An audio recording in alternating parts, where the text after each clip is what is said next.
What's good, YouTube? It is your boy Big Cool coming to you from Colossal Sports TV, and I am back with another video. This is the rundown. We're going over some of boxing's latest news and hot topics. First up, Errol Spence intends to call the bluff of Oscar De La Hoya after his fight with WBC welterweight champion Sean Showtime Porter. These two guys, as you already know, are expected to fight sometime this fall in September, and Errol Spence is already looking ahead.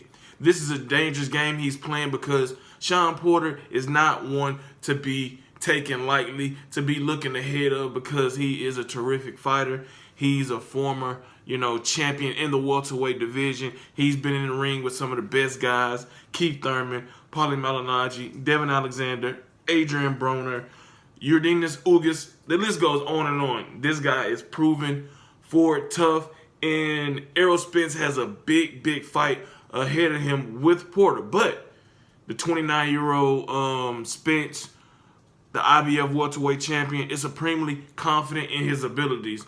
And why shouldn't he be? He didn't travel to the UK. He defeated Kell Brook, made him quit in the 11th round. Just wiped out Mikey Garcia, albeit a much smaller Garcia, but a more technically and fundamentally sound guy who was previously undefeated until he stepped into the ring with Errol Spence. So he's shown that ability to, break you down, knock you out, or outbox you, which we all know that he's capable of doing. But now he is looking up north towards the middleweight division because Canelo Alvarez is currently the unified champion at that weight class.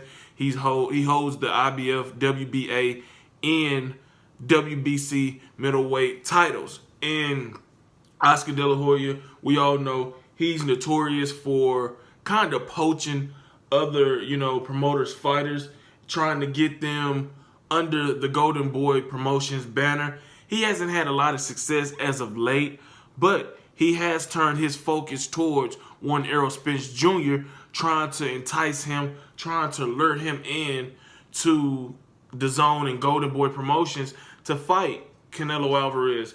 Canelo is a guy who's Mexican, has a huge fan base all around the world: New York, Las Vegas, Texas, you name it. He has a big following. We know Errol Spence is from DeSoto, Texas, a suburb of Dallas, Texas.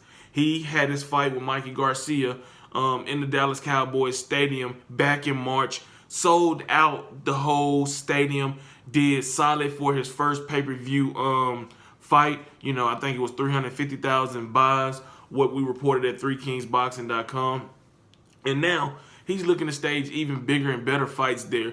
And the biggest fight that he could make outside of a Terrence Crawford fight is Canelo Alvarez. And fighting Canelo Alvarez comes with big money. And he's seeing dollar signs, cha-ching, cha-ching, cha-ching.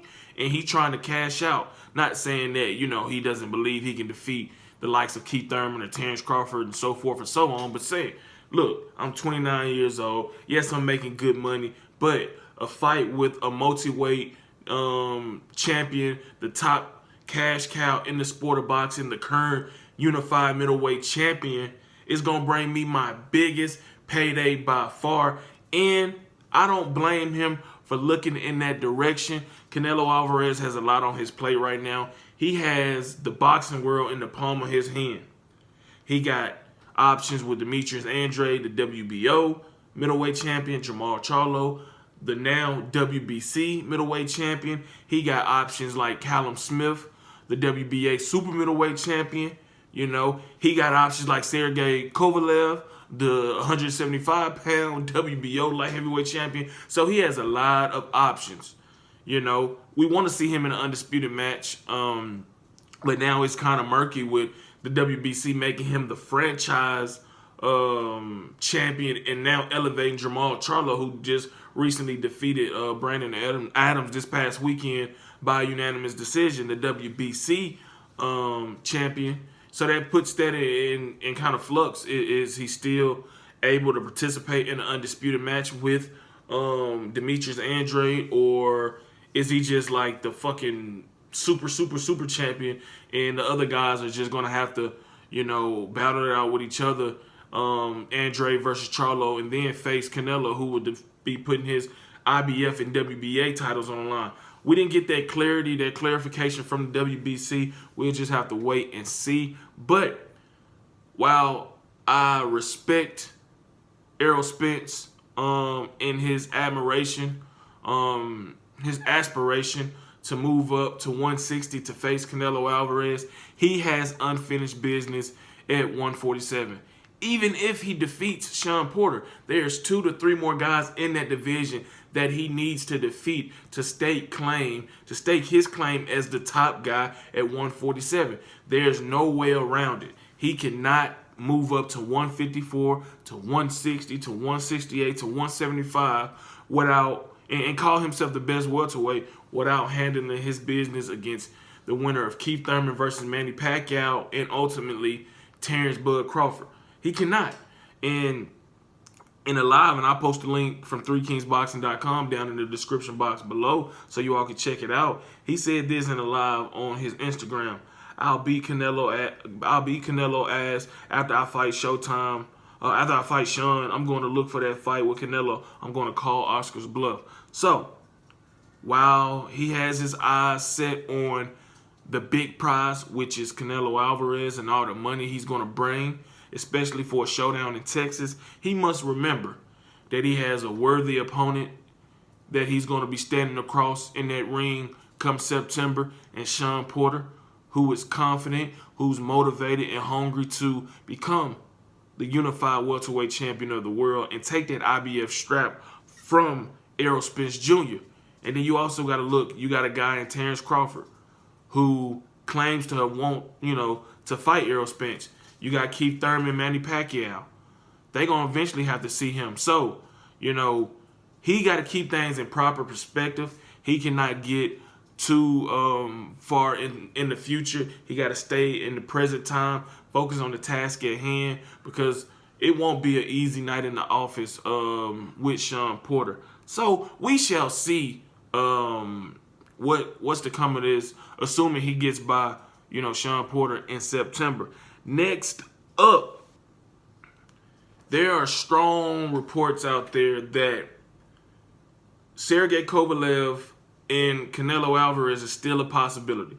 Although we at 3kingsboxing.com has reported, and the article should be up on the website in a little bit, that a deal has been reached between Anthony Yarde and Sergey Kovalev, the WBO light heavyweight champion, for them to fight August 24th. The fight will take place in Russia, but according to Bob Arum, that they do have an agreement in place in the likelihood that Canelo Alvarez and Sergey Kovalev reach an agreement, that they have a step-aside monetary agreement with Anthony Yarde and Frank Warren to have them two fight in September.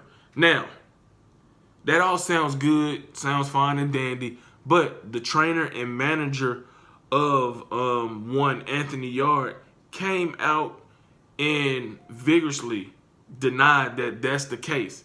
He denied that's the case. His trainer name is Tunde Ajayi, excuse me. He said this in a tweet, and I'll put it in the video.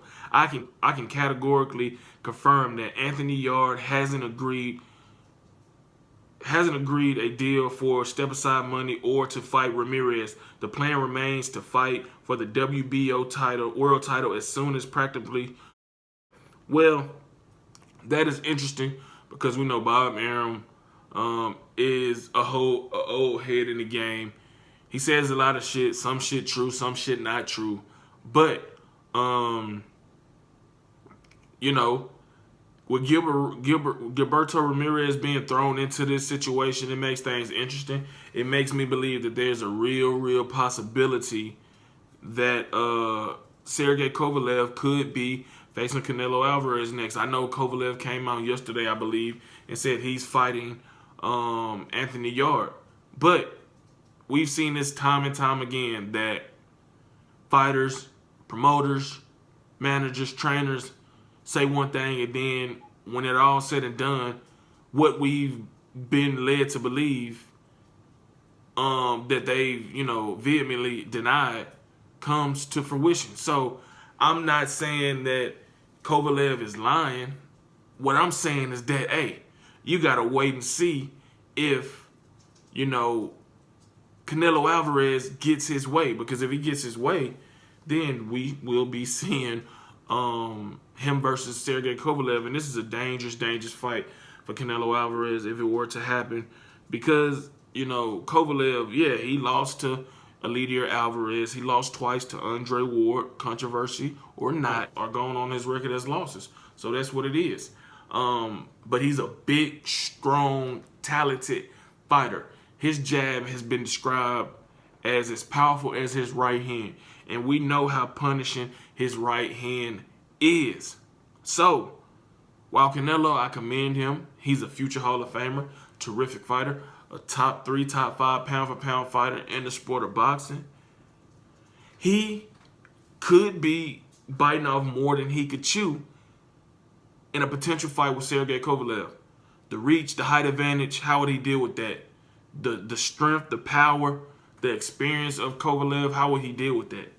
The only way for us to find out is if these two men meet up in the ring either in September, December, or May, or whenever the hell the fight gets done, if it gets done at all.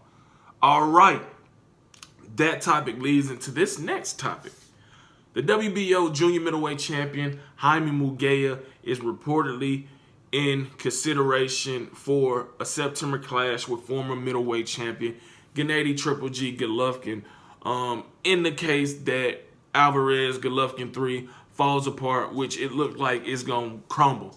It looks like it's going to crumble, and it won't happen until at least May of 2020.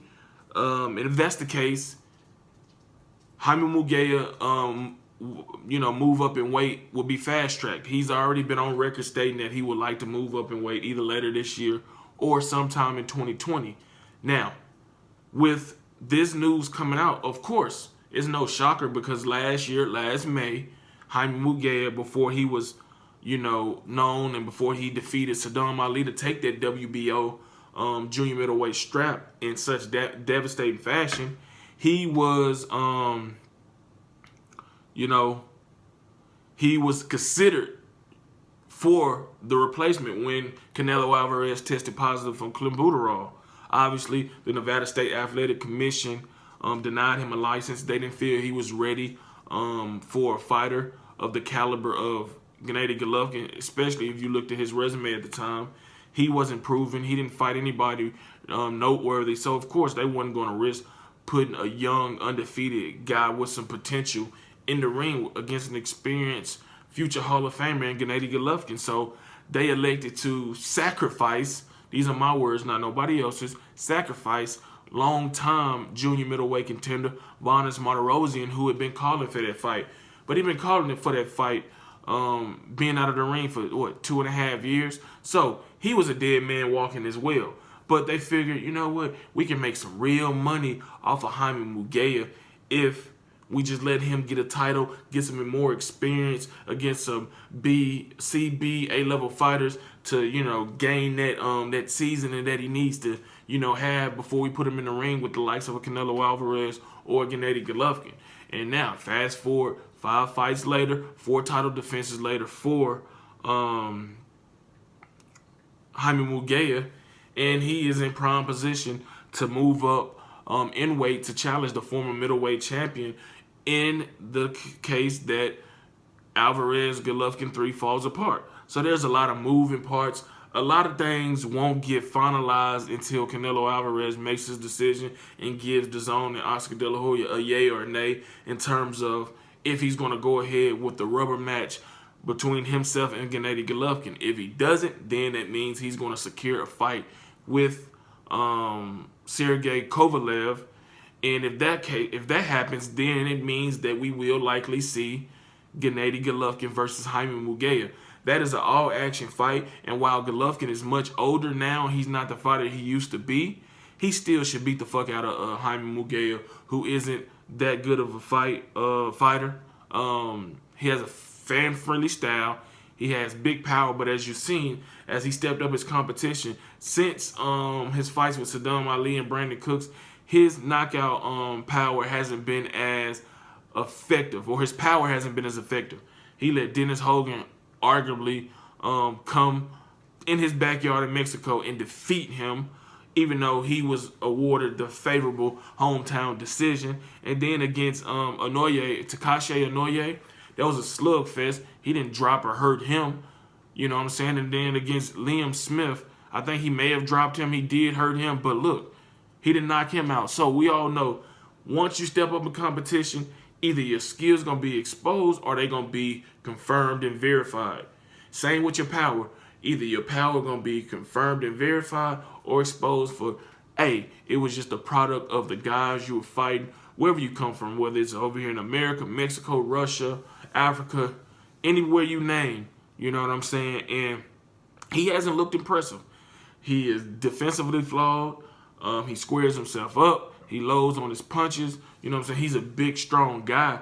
But that power isn't translating to the being A-level guys. You know what I'm saying? And he doesn't have the adequate footwork, foot speed, hand speed, head movement to outbox a guy like Gennady Golovkin, outbox a guy like J-Rock or Jerry Hurd or Demetrius Andrade, Canelo Alvarez. You know, he's a good fighter, but he's very limited. And I think that even with the year plus since he first called out Gennady Golovkin, I think that he still will get hurt and hurt badly by Golovkin, who is just too much of a fighter for him. He's fundamentally sound. He's a fucking hellacious body puncher. You know, has a great jab. He cuts the ring off. One of the best at cutting the rings off. You know, he has a granite chin.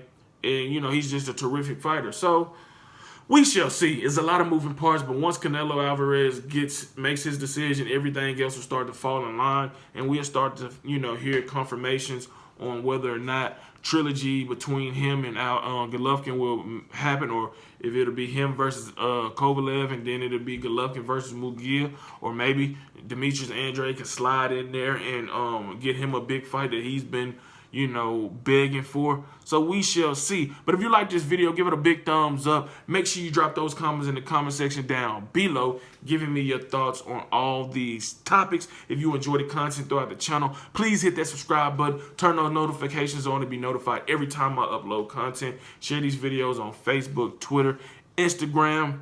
Shout out to the movement and everybody that is moving with us. Be sure to check out 3kingsboxing.com for your latest and greatest updated, unfiltered, and unbiased boxing news and information reported the way it should be. Until next time, I am out. Peace.